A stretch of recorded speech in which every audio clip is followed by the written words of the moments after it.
دا په چین کې د شینجن ښار دی چې په پیشرفت کې د نورې نړۍ یو قدم مخکې دی. د دې ښار اوسیدونکي د پرمختګ ټکنالوژي د نړۍ په ځینو سیستمونو کې د تغیر راوستلو سره زیات شوق لري. د دې ښار اوسیدونکي نغدي پیسې یا کاش د ورځني ژوند په چارو کې نه استعمالوي، بلکې پر بدیل یې مخکې کار کړی دی. د دوی په نظر باندې د نغدو پیسو استعمال د پخوانیو خلکو کار دی. Gen China. Cash is quickly becoming a thing of the past.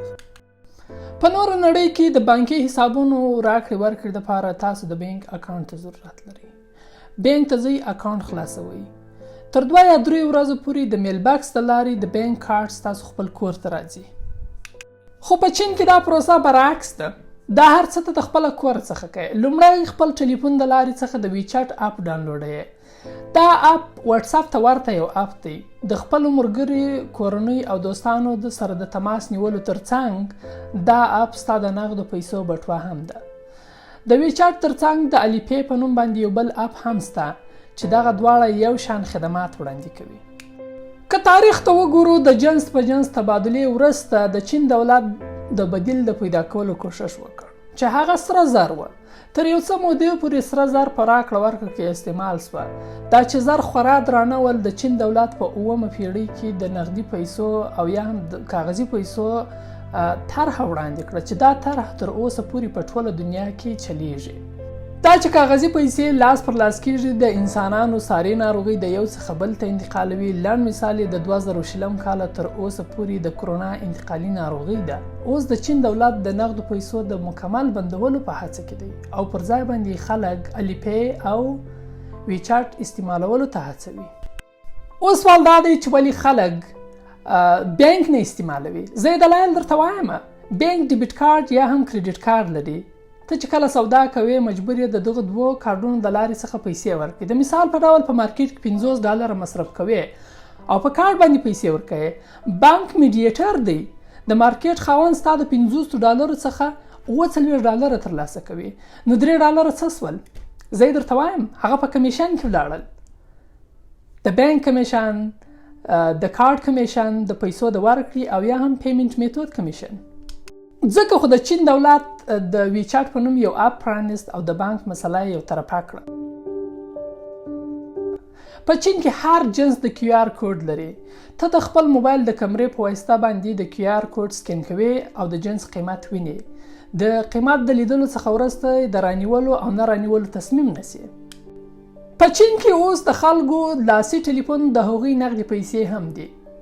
په ویچاټ باندې ته د کور ټوله سودا رانیولی سي.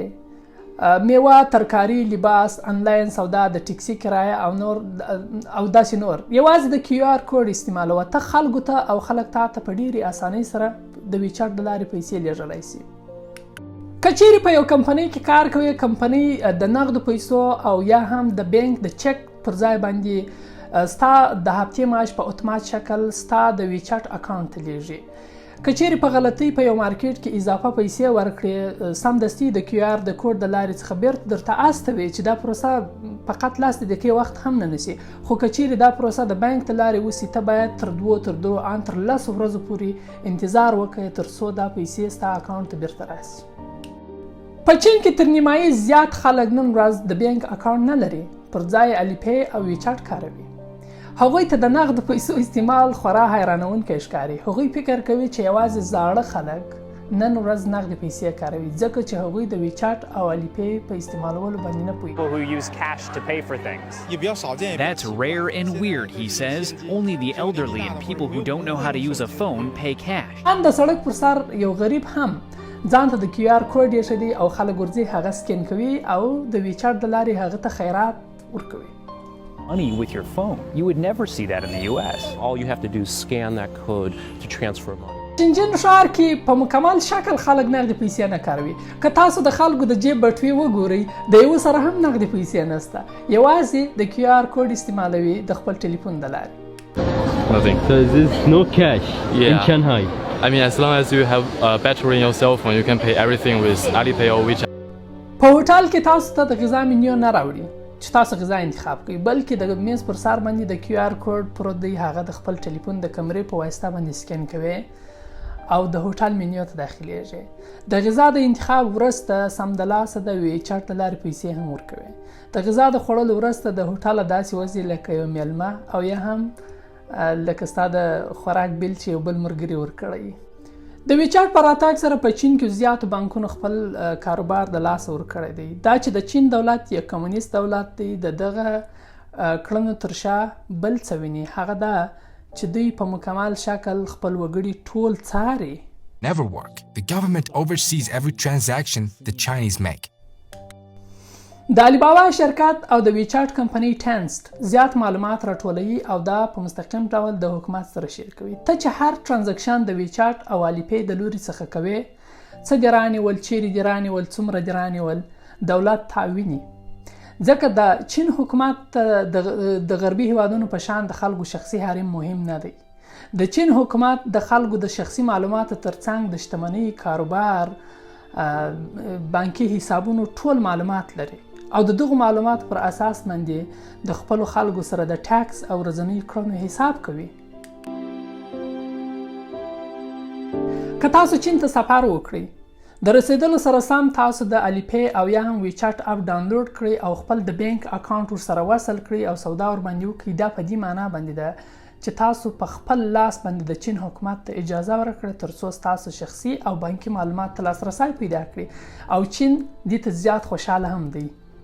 د دې اپ استعمال په امریکا کې ممکن نه دی ځکه ویچارت یو چینایي کمپنۍ ده او د امریکا دولت هیڅ کله نه غواړي چې د چین حکومت د امریکا د خلکو شخصي حریم ته داخل سي.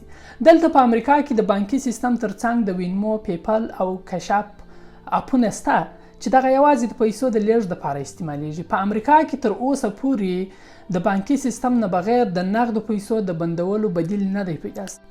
ستاسو په نظر د نغدو پیسو پر ځای د ویچارت او یا هم ویچارت ته ورته د بل اپ استعمالول زموږ ستاسو په ورځني ژوند کې اسانتیاوې راوستی سي؟ آیا تاسو ته دغه د منلو وړ ده چې دولت دې ستاسو د اجازې څخه پرته ستاسو شخصي حریم ته داخل سي؟ که کوم نظر او یا هم پیشنهاد لري په کمنټ کې را سره شریک کړئ او د دې ترڅنګ زموږ چینل هم سبسکرایب کړئ. مننه.